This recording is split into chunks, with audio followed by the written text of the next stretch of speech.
Good morning.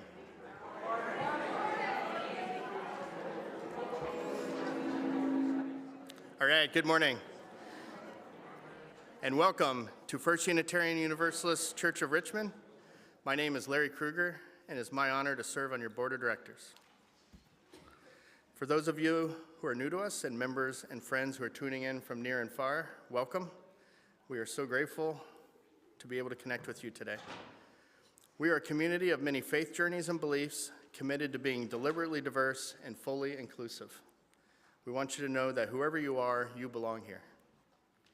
We are a community that is resilient and committed to healing, does the work that needs to be done, and commits to maintaining and establishing our relationships.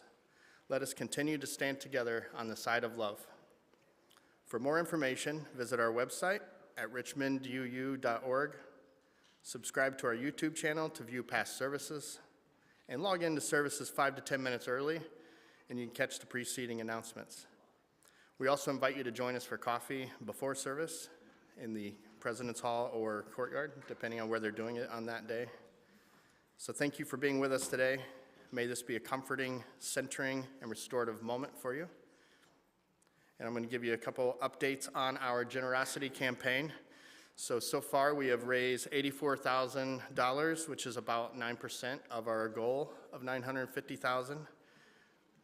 Our campaign will run through mid-April, so we've got about 6 weeks to go. We'd like to target around 20 to 25% of additional giving each week. So appreciate your help and taking a look at that today if you haven't already.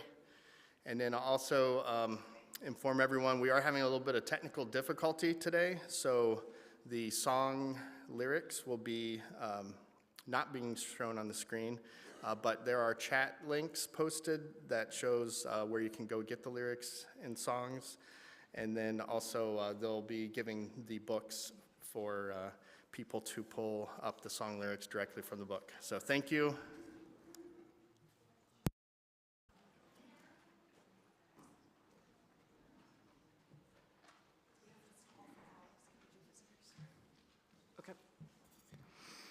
Good morning.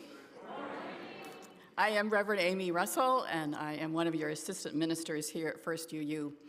This morning, we want to welcome anyone who's here for the first or second time, and we'd love to know who you are. So if you'd like to introduce yourself, please raise your hand and stand up, and the minister of the mic, Jamie, will come over and you can introduce yourself. Corey Chadman. I'm in Hopewell. I'm a math teacher. Welcome.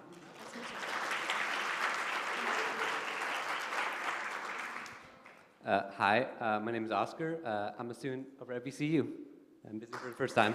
Welcome.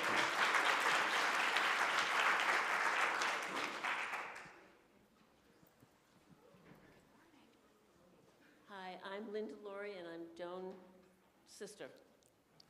Hey.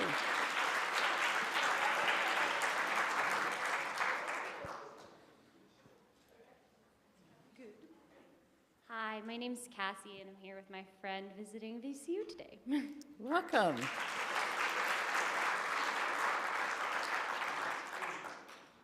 Oh, good. One more. Hey, my name's Danny. I'm a developer. Welcome. I'd like to introduce Ginger Clark, who's going to introduce our Volunteer Service Award.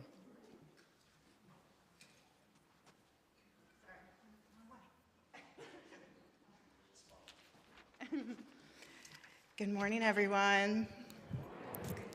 My name is, and I'm one of the members of the Leadership Development Committee, along with Carol Dunlap, Anita Lee, Justin Tolley, and Autumn Fair. We work to identify and nominate leaders within our community for elected roles, but we also have the pleasure to oversee the Ian M. Finlayson Service Award to recognize existing leaders. This award is given to a church member who has made outstanding volunteer contributions to First UU over a sustained period of time or through a special project of great significance. Award recipients are recognized during Sunday service quarterly and gifted a personal chalice, which are made by our church members Nancy Pratt and Joan Lewis. Award recipients can be nominated And you can submit through the Google form link in First News Weekly or by contacting any of us in the committee. Today, we are very pleased to present the award for a very worthy recipient's service during the past 3 years. Please join me in congratulating Alex Gecker.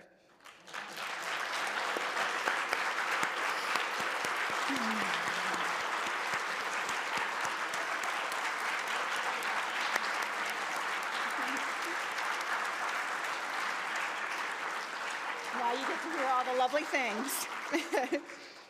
So I asked some church members to tell me what it was like volunteering with Alex during Sanctuary and on the board.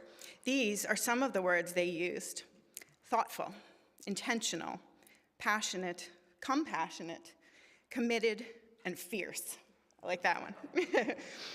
Alex attended First UU with their parents and siblings for many years, and then returned to Richmond in 2017 after college graduation and dove into church leadership.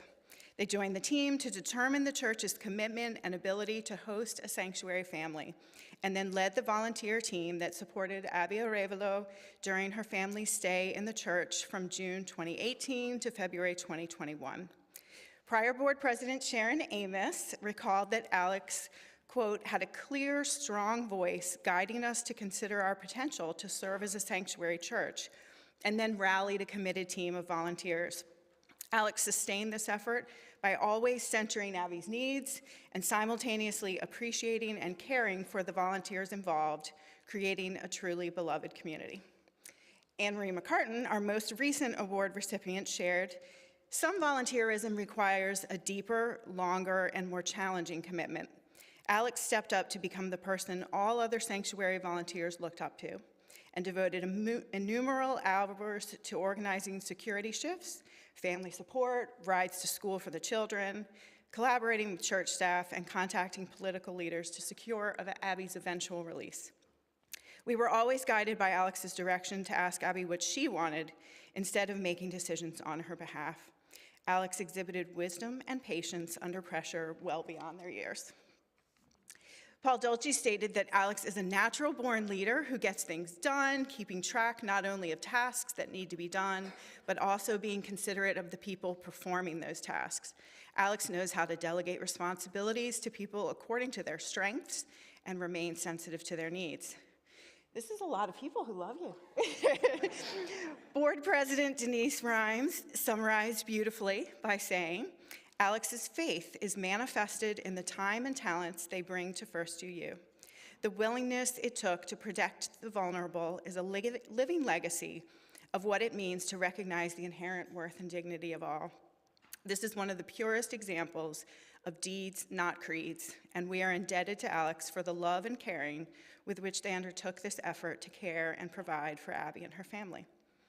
I also volunteered with Sanctuary under Alex's leadership, and I have never felt so called into a team, supported and safe. This effort was one of the most meaningful and connected experiences I have had at First UU. Although it was sometimes heart-wrenching and nerve-wracking service, I enjoyed witnessing Alex lead joyfully with a combination of vulnerability and strength, mixing business experience and community-minded service. Thank you for showing us what standing on the side of love really looks like, Alex. And finally, Abby shared these words of gratitude. "Alex, I was very happy to meet you, and you are part of my chosen family. Thank you for all your support and for what you have taught me. I admire your values, your spiritual firmness, and for being intentional in all ways to offer help. I thank you, friend, for being who you are and for everything you love." On top of sanctuary work, Alex also served on our board from 2019 to 2022, all while maintaining a full-time job and then becoming a first-time parent. Wow. Yeah. Board member Suzanne Short said Alex is one of the kindest, most generous, committed, welcoming people I know. While serving on the board, Alex approached issues with an open heart and open mind, striving to examine as many variables as possible in order to make a fully informed and inclusive decision. Our church community is made stronger by Alex being part of us. So in recognition of your deep commitment to living this community's values, we present you with this symbolic chalice as the 2022 recipient of the Ian M. Finlayson It's 2023, isn't it?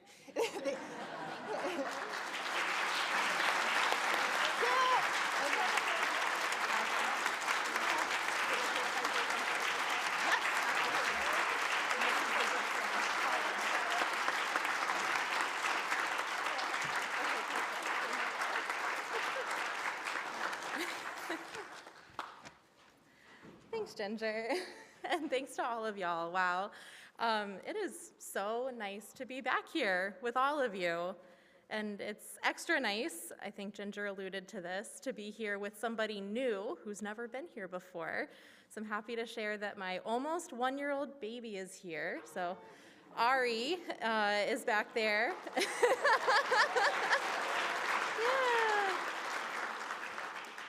With my wonderful, amazing patient partner, Brad, and all 4 of Ari's grandparents and 2 of his aunts. So we're very lucky. It's a joy to have all of them and this little guy here in this space with this congregation. And this is a very special congregation, as y'all know. From the very beginning, and I love that Denise apparently said this too, but sanctuary work was an expression of our UU belief in the inherent worth and dignity of all people. We chose to be a sanctuary congregation before we knew anything about who might need our help or how much they might deserve our help or anything like that. We were just ready to help. And obviously we were then blessed with Abby and her wonderful family. I can't believe that she left Sanctuary 2 years ago, 2 years back at home in Henrico with her family where she belongs. It was a blessing to have been able to get to know Abby and her family and many of our Richmond neighbors and each other a little better. So thank you for being a place where this kind of collective love and support can grow and thrive. And thank you for this honor today. I'm very grateful, have lots of love for our ministers and staff and all of you, and I look forward to catching up with you at coffee hour. So thank you.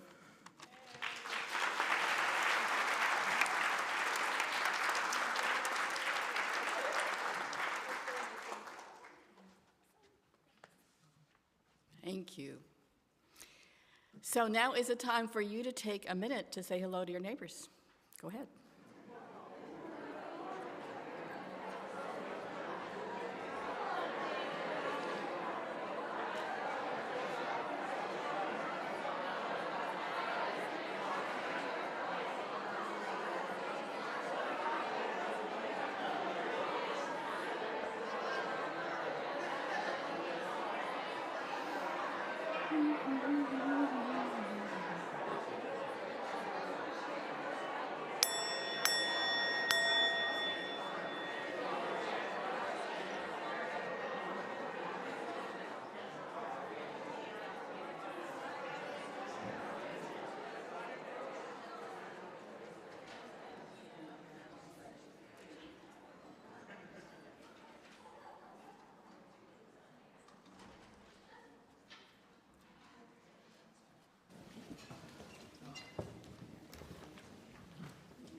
Thank you so much, First UU singers. We're so glad to have you here today in such numbers. And I want to thank Jamie Kilpatrick, our acting director of music and worship. So great to have you here today. Also, Fred Salto, who is our worship associate, and everyone who's in our tech booth, we want to thank them for being with us today. This month, we are focusing on the theme of vulnerability, and so this song was just so perfect. The way that you are, the size of your heart, the way that you reach out to the world, it's all about vulnerability. So today, we are focusing on the theme of risk and risking that vulnerability. May this space remind us of the love that is held here, that has been nurtured with vulnerability and courage. Today, may we use that vulnerability and courage to forge even deeper and more meaningful relationships. Come, let us worship together.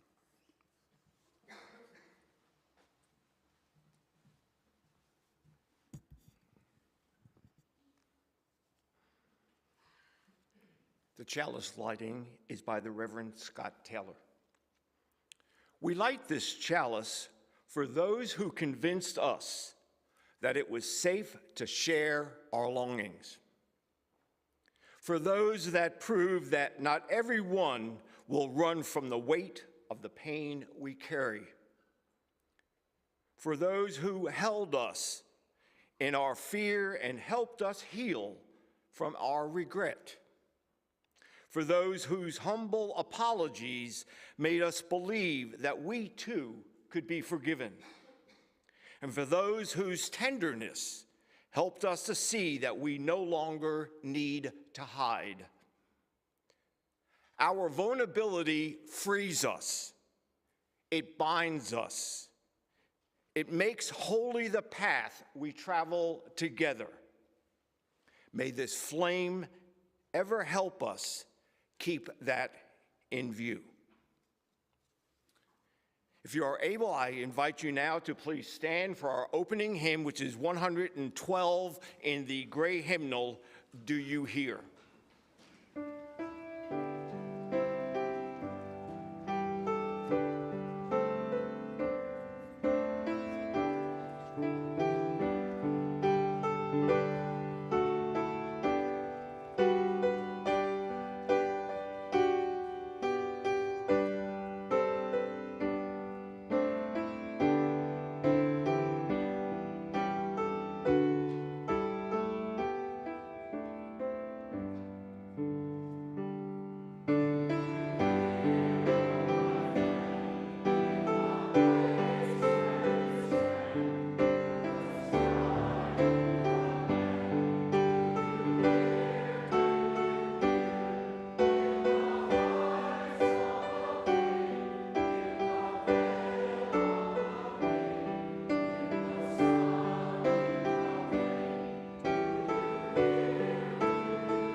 You may be seated. Our first reading for this morning is from William Arthur Ward, entitled To Risk. To laugh is to risk appearing a fool. To weep is to risk appearing sentimental. To reach out to another is to risk involvement. To expose feelings is to risk exposing your true self. To place your ideas and dreams before a crowd is to risk their loss. To love is to risk not being loved in return. To live is to risk dying. To hope is to risk despair. And to try is to risk failure. But risks must be taken because the greatest hazard in life is to risk nothing. The person who risks nothing, does nothing, has nothing, and is nothing. They may avoid suffering and sorrow, but they cannot learn, feel, change, grow, or live. William Arthur Ward.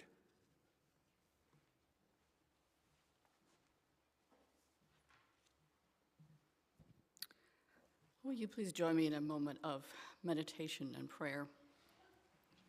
First of all, I want to start with a prayer for the family of Kenna Bartle, who passed away early this week.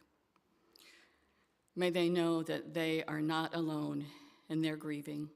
As we hold them in our hearts, we send Debbie and Gary our loving energy. And in this way, a beloved community holds each other through the difficult times as well as the joyful times. Let's send our love and our energy to this family. Have a moment of silence.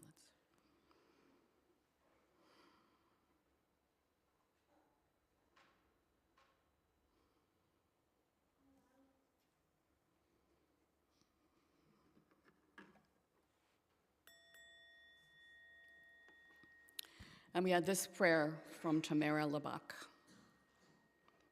Spirit of life who gives us the breath of life, today we remember to breathe deeply, to rest, to take in, to pause before we act, and then to take another deep breath before we poised on the edge and risk jumping in, risk taking action, risk speaking up, risk using the gifts we have been given, so that at the end of our lives we can say with absolute clarity that no part of our existence was wasted with fear or failure or fear of success.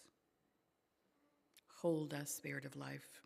Prepare us the way to begin to offer the gift of our awakened presence. Full of love and light today, these and the prayers of our hearts we lift up now in silence.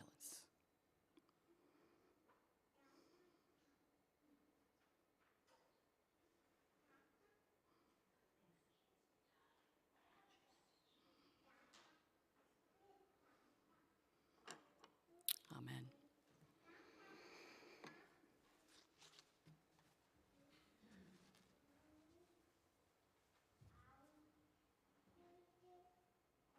Join us in saying meditation in your book number 300.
want to introduce our Stewardship Ambassador, Carol Dunlop.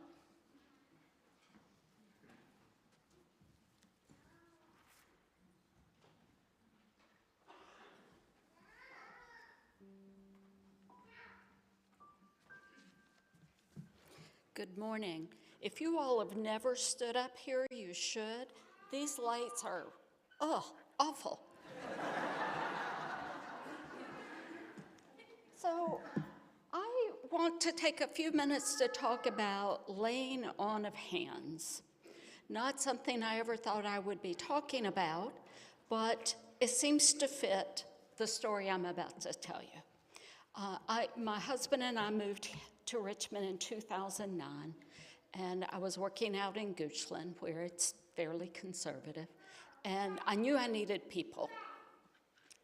I knew I needed to find my peeps. So, I started sneaking around, nosing around here at First UU, doing some classes, and then joined a small group of developing your personal mission statement. It wasn't a group, it was a class. It turned into one of the most rewarding small groups I've had since I've been here. And my husband died in 2016. So when he got sick, he was sick about 6 months, laying of hands started happening. Hands on lawnmowers, hands on garden tools, hands on steering wheels, hands on our life. Not only did I find the community I was looking for here at First UU, I found spirit and inspiration, things I didn't think I would find because I didn't know what they meant, but I have learned what they mean here at this church. But recently, I found another laying of hands. And when my toilet kept running, it ran and ran. I tried to fix it. I watched YouTube, tried to fix it, made it worse. And then one Friday, I decided, damn it, I'm going to do it. I'm going to fix this toilet. I bought every part there was. I took the back of it off. Step by step over 2 days, something that would have taken somebody else, most people in this congregation, 30 minutes, 2 hours. But over 2 days, I wrangled and I unscrewed and I took apart and I ran to the store to get another part and the whole 9 yards for somebody who knows not what they're doing with toilets. But I got to the point on Saturday night where I was at a standstill. It was that flapper, and you had to take the top, not the flapper, but the flow thing. The flow thing. And you had to take the top off to install it. And I just simply did not have the strength to do that. And so I'm like, oh gosh, I'm gonna have to call in somebody's husband or somebody's spouse to come finish this for me. I got up Sunday morning and I thought, oh no, I'm going to church. I'm just gonna take this sucker with me. Sure enough, I walked in the door. Drew was tabling for recycling, and I said, can you take this off for me? He snapped it off, and I took it and put it back in the cart. True laying of hands is what I get from this community, this church.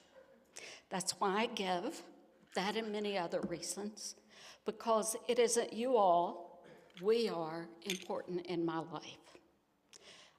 I owe a debt that I repay. Plus, I know what it gives me and what it brings to me. So I hope you'll join me in laying hands on something, as well as your purse, your pocketbook, to make a gift, not a gift, to contribute to this community to keep us moving forward. Thank you.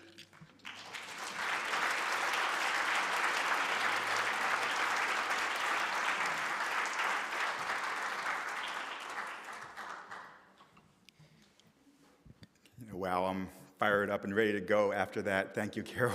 That's why I love this congregation, too. I'm Tom Fitzpatrick. I'm the Executive Director of Housing Opportunities Made Equal of Virginia, or Homer, Virginia, this month's Share the Plate recipient. Imagine a society where anyone could live where they wanted to, free of discrimination, where people had equal access to housing that's safe and that's accessible. That's what Housing Opportunities Made Equal of Virginia is working on. How do we do that? One thing we do is that we hear allegations of discrimination, and we try to suss that out, substantiate where that discrimination is taking place with what we call testers, or secret shoppers, to help understand what that discrimination looks like. And if you want to be a tester, I'll be standing at the table outside, and we'd love to talk to you more about that. We also work on policy efforts to expand equal access to housing. We were part of a coalition in 2020 that expanded those protections in fair housing to LGBTQ+ communities and source of income protection, so that if you have a voucher or SSI income, that won't count, that all landlords have to take that when they are renting to you. We also work to right past historic wrongs to individuals who have not always had access to equal housing. We do that with down payment assistance. We do that with eviction prevention and foreclosure prevention. And how does your donation help? Your donation helps because we get a lot of federal and state grants, but it's individual donations like these that help to bridge the gaps for our clients that are in need. A few months ago, we had a mobility client. We help individuals have vouchers move to areas of opportunity. And they had a down payment assist. They had a deposit that you have to make, a security deposit that they had to make, and they were short by a few. And it was donations like this that helped to close those gaps. So thank you for your generous donation to this cause, and thank you all for your support of HOME.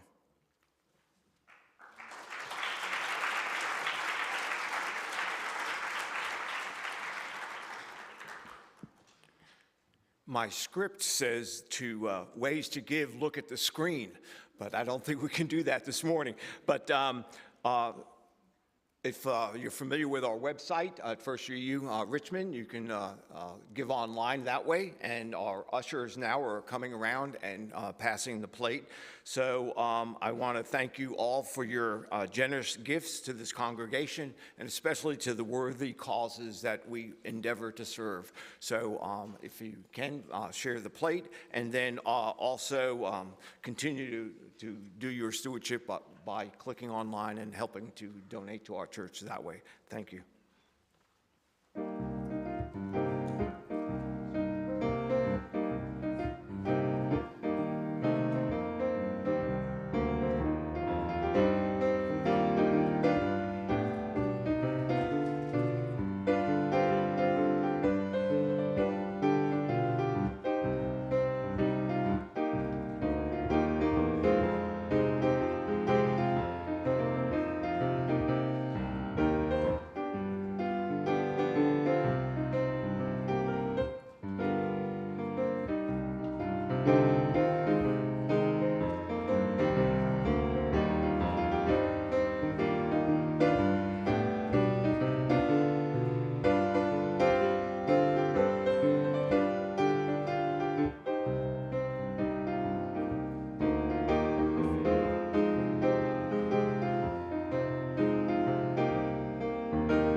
I want to make sure that we get a chance to text to give, and we don't have that number. So I'm just going to ask, is Margaret in the house?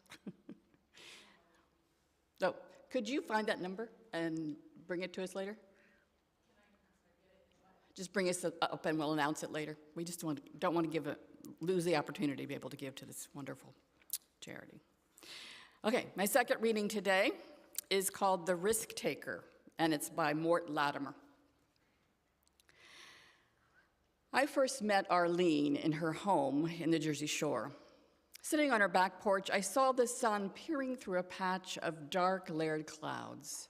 It looked like a half-shut eye looking my direction.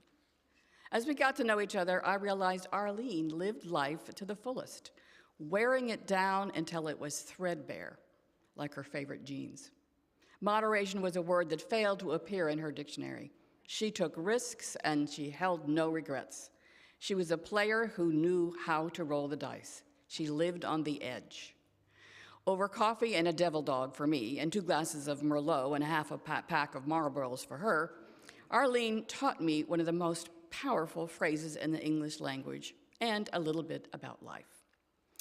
At key junctures at our give or take, Arlene bent over, looked me square in the eye, and asked, "What do you mean by that?" And then she'd add a drag from her cigarette. She would purse her lips and exhale the perfect smoke ring in my direction. I thought this middle-aged woman was interested in my thoughts. Arlene leaned back in her bent wood rocker, sipping her wine and flicking ashes to the ground. She looked intrigued, as if my answers would satisfy one of her inner compulsions. I fumbled with my words, trying to give them meaning. I was taken aback by her direct technique. It forced me to think and to explain my thought processes. She positioned me on her so-called Freudian couch for a barrage of questions and answers. She was ready to play shrink. I bit into my devil dog, tasting the mixture of chocolate and sweet white cream. I sipped the coffee to wash the cake down. I stared at the incoming waves awaiting her response, and then I decided to take control. I gazed into Arlene's eyes, and as our eyes met, I asked, "Arlene, I'm thinking about taking a risk." Her ears perked up for more. "With your vast experience, why do people take risks?" I asked. Arlene held her tongue in thought, scratched the top of her head, and slowly enunciated these words. "Here's why I take risks. Because I don't want to end up in a nursing home or in a pine box with a 'I wish I had done that' kind of look on my face. When I walk into an old age home and look at those senior citizens, I see faces scrunched up as if a lemon wedge had situated to the top of their lips. Some of those folks took few risks. They led a safe, bitter life, filled with fear and hesitation.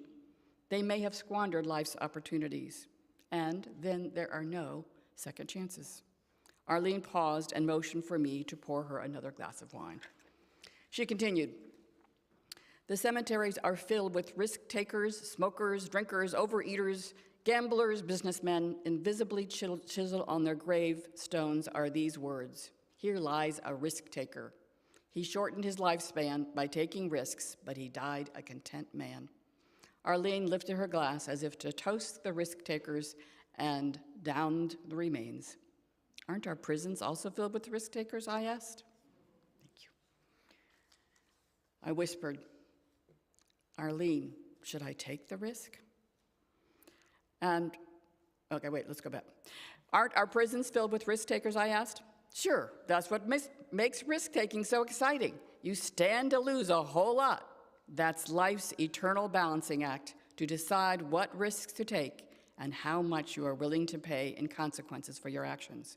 As the Chinese say, risk-taking is the art of choosing wisely."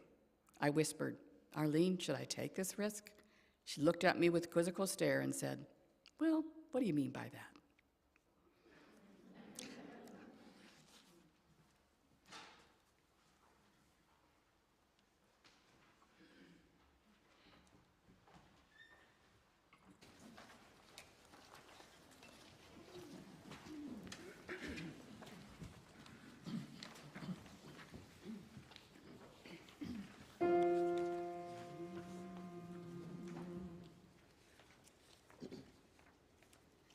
Do not leave your cares at the door. Do not leave them there when you come into this place. Be open to forgiveness and transformation. Come on in, you are welcome here. And do not leave your cares at the door. Bring your pain and sorrow and joy. There's a place for them upon the altar of life. Be open to forgiveness and transformation. Come on in, you are welcome here. And do not leave your cares at the door. This is a place of grace, a place of losing and finding our way upon the winding road, meeting and parting, stumbling and starting over. Every story is sacred here, even yours. Even yours. So come on in and do not leave your cares at the door. Do not leave them there when you come into this place. Be open to forgiveness and transformation. Come on in, you are welcome in. Come in And do not leave your cares at the door. Amen. Amen. Amen.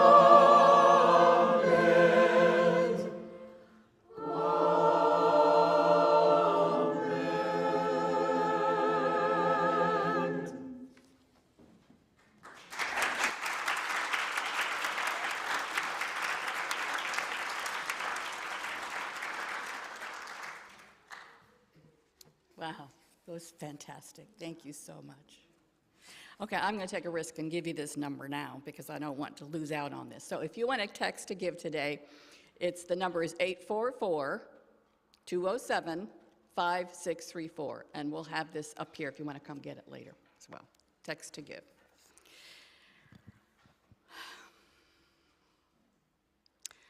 This feeling vulnerable, it's a human thing. It's just who we are. You know, evolution has formed us with very intelligent minds and advanced intelligence, but very complex emotions to go with that. So evolution also gives us some very necessary tools, and that is the tools of fear. It's a necessary part of who we are, right? Because we don't want to take risks that are going to hurt us. So we have intelligence, we have emotions, we have fear. All this is a part of who we are as human beings. So given this vulnerable state, we end up weighing what risks to take. We weigh the benefits of taking the risk. We weigh the costs of taking the risk.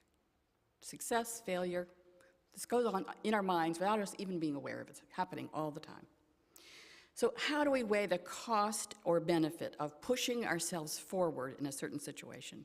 Or, as Our Lady said in the story, well, what do you mean by that? Is it worth the risk? So I'm going to start by giving you 3 scenarios for you to think about. And I want you to think about these scenarios in terms of how would you weigh, for who you are, how would you weigh the benefits and the risks? Okay, scenario 1, you're at a party with some friends, but you only know a few people. You might have 2 or 3 friends you know here, but you're generally feeling a little shy because you don't know everybody at this party. So as you're listening and you're part of a group standing together and you're listening to a conversation, you hear someone make a joke about Adam and Steve. What do you do? I want you to think about that one for a while. Do you put yourself forward? Do you step back? So I just want you to think about that for a minute. Okay, here's the next scenario. You are asked to officiate or to witness a wedding for a very close friend. And they have decided that they don't want a big, huge social wedding. They just want you and their significant other and their child. And you're going up in a hot air balloon to do the wedding. And you are very afraid of heights. What do you do? Okay, you got fear, very natural fear. You also got your love for this person. What do you do? Okay, that's scenario 2. Scenario 3, you're in a discussion group at church about theology, And there's a few people who share their spiritual journeys, many of them sharing that they rejected the kind of God that they were raised with, that concept of God, and many share that they're atheists. You are a theist. What do you do when you have to stand up and share your story? You're feeling like you're the only one there. All right, I want you to think of those scenarios and which one of those you is coming to mind and how you would solve it. And I want you to find someone to talk about for the next 5 minutes about what you would do. Think about the risks and the benefits. 5 minutes.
Okay, I lied. I lied. We didn't have 5 minutes. Okay. So I'm not going to ask you to report back because we don't have time. But what was the most difficult part of that exercise? Sorry?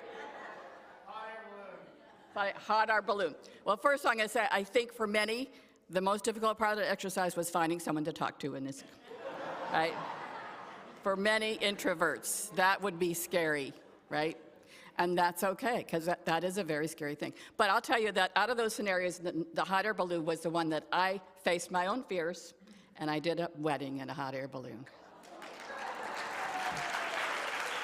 So, what were the benefits? The benefits was overcoming some of my fear of heights, but also being able to stay close and do something for that congregant that I felt it was important to me to do. And I loved it. Who knew? So, in all of these situations, we may find ourselves feeling very vulnerable. And then you talked about which one of those made you feel most vulnerable and which one of those made you feel like you're ready to take a risk. And it had a lot to do with your values, right? A lot to do with who you are, how introverted or extroverted, shy, outgoing, all those different things make who you are, make it different for you, for those. There is no right or wrong answers, as you know. I hope you know, in this church. There's no right or wrong answers, right? Well, there are some, but not to those questions, okay? So feeling vulnerable is a human condition, and we all feel it at one time or another. And you might imagine someone you know is like really confident and can stand up here and talk and, you know, has no problems, and you think, well, that person's never vulnerable, right? Wrong. All of us are vulnerable, and all of us deal with it in our own ways. And sometimes people who look the most confident are also asking that question we always ask ourselves, am I enough? Am I good enough? That question comes up a lot, right? So there are different kinds of environments in which we feel more vulnerable. Some people feel very vulnerable in a social situation, like a cocktail party. That's where I feel vulnerable. It's like, you know, I don't know how to make small talk. How do you talk about, you know, the price of eggs or whatever it is you talk about at cocktail parties? That's a vulnerable situation for me. Some are vulnerable in speaking in front of people.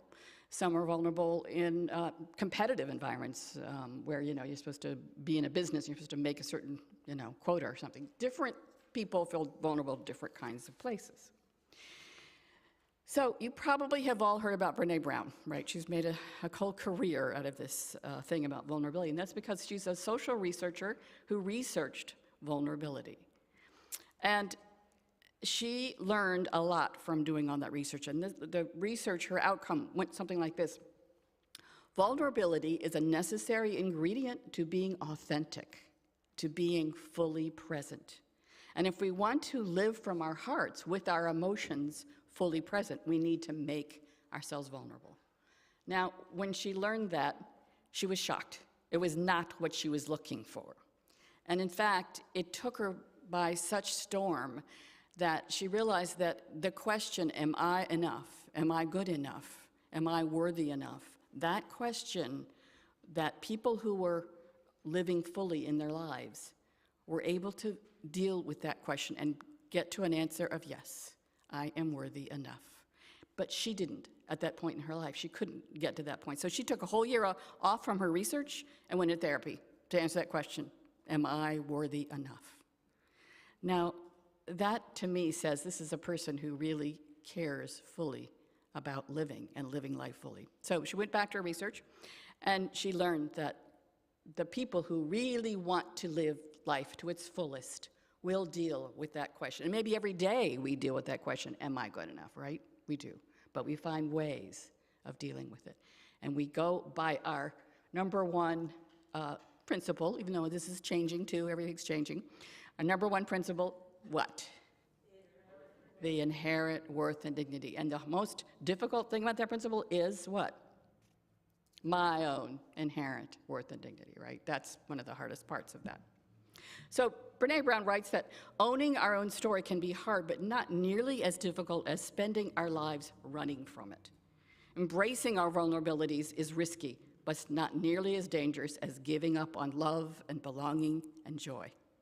And she says that's how you get to love and belonging and joy. So what Brené Brown's research demonstrated was that when people are willing to risk, to give themselves, to tell their own story, the reward is great. They are rewarded with new, meaningful, and deeper relationships with others, new skills that they never attempted, like me going in a hot air balloon, or just a feeling of accomplishment of living life to its fullest. Brown says that people who are willing to expose themselves openly despite their fears are living what she calls wholeheartedly. I love that phrase. Her research shows that people have a sense of their own worth. They are willing to open themselves to others and share their own story. So, but, you know, finding this sense of worth, as she showed, it's not easy. We do it every day. Over our lives, we experience challenges to our sense of our own worth. Our society is so competitive, and we, you know, especially when we have social media telling us, you should look like this, you should be able to write like this, you should be able to surf like, you know, all the things that we see on social media that other people can do, and sometimes make us feel smaller. So often achievement, I think, is what we get held in front of us as being the measure of who we are. Are we achieving things, measurable things, right? And we know in our hearts that's not what makes a person wholehearted or makes a person full. What that makes and according to this definition of wholeheartedness, it's living life to its fullest with all our fears, with all our vulnerability, and moving forward anyway. So one of the most scary stories I have about this that I can remember feeling very vulnerable, and I was in an interfaith clergy group. In fact, it was a community organizing group. And a lot of times the clergy were asked to stand up and speak publicly. But as you might imagine, it was usually the men ministers who were asked to speak. And that was fine with me. I was fine just sitting back and just let them do that. But the organizer came to me one day, we're going to have a press conference, and asked me to be the spokesperson. And I said, absolutely not. That's not me. Forget it, get so-and-so. And he said, no. He said, I've been wanting to show that women clergy can do this too, and I know you can do it. I look at him like, I don't know how you know that, because I don't know that. He said, yeah, you can do it, and I'm going to help you. And he did. He helped me. He helped me write what I was going to say, and I got up there, and I was in front of TV cameras, and I did it.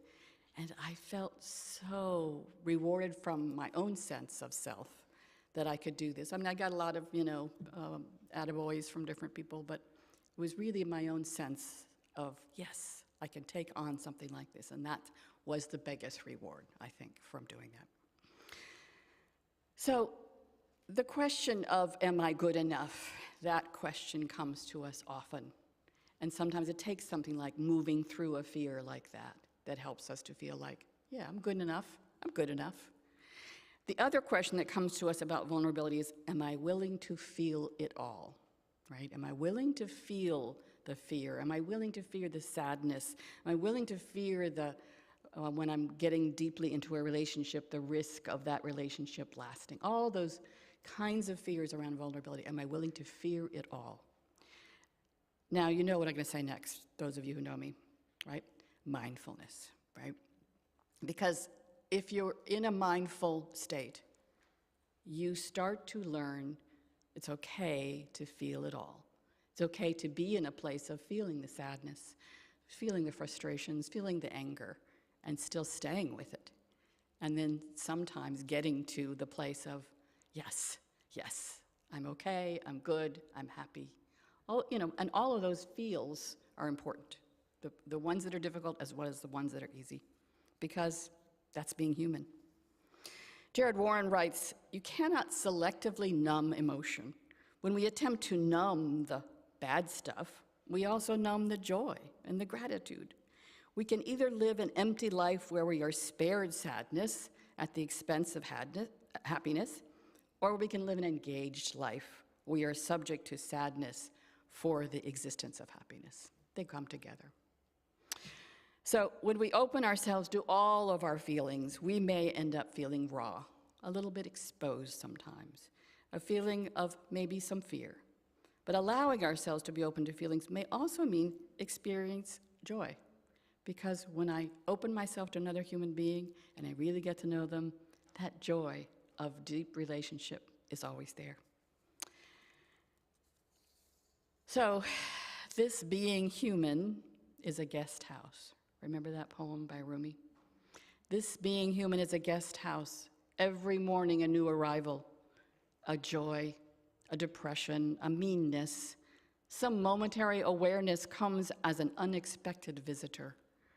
Welcome and entertain them all, even if they're a crowd of sorrows who violently sweep your house empty of its furniture. Still, treat each guest honorably. He may be clearing you out for some new delight. That's a wonderful Rumi poem that Barre told me that's not really the right translation, but I love the poem anyway. I love the way the translation went.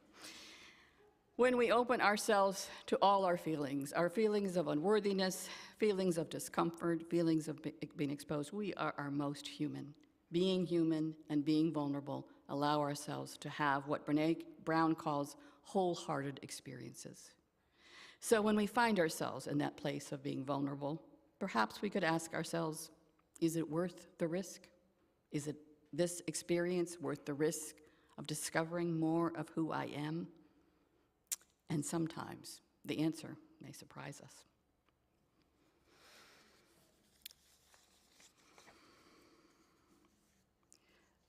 we're going to do our chalice extinguishing now. Oops.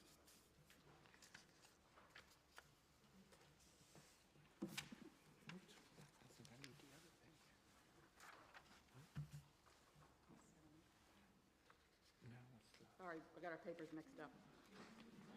This is taking a risk. There it is. I can dance. Yeah. I told him that if he put his papers up here, they might get mixed up in mine. But that's a risk he took. That's right. And it was worth it. It was worth it, yeah. So for our chalice extinguishing this morning, we're going to hear again the words of William Arthur Ward. To love is to risk not being loved in return. To live is to risk dying. To hope is to risk despair. To try is to risk failure. But risks must be taken, because the greatest hazard in life is to risk nothing. The person who risks nothing, does nothing, has nothing, and is nothing. They may avoid suffering and sorrow, but they cannot learn, feel, change, or live.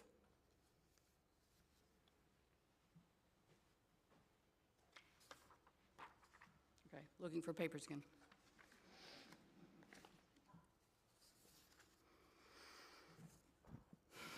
Take heed, my friend.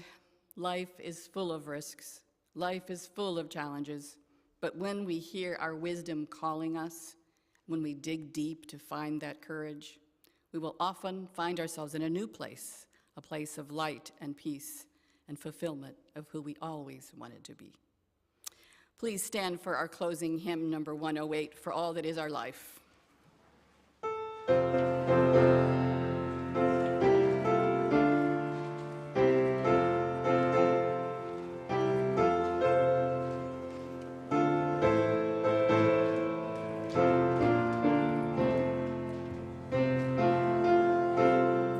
That was number 108. 108.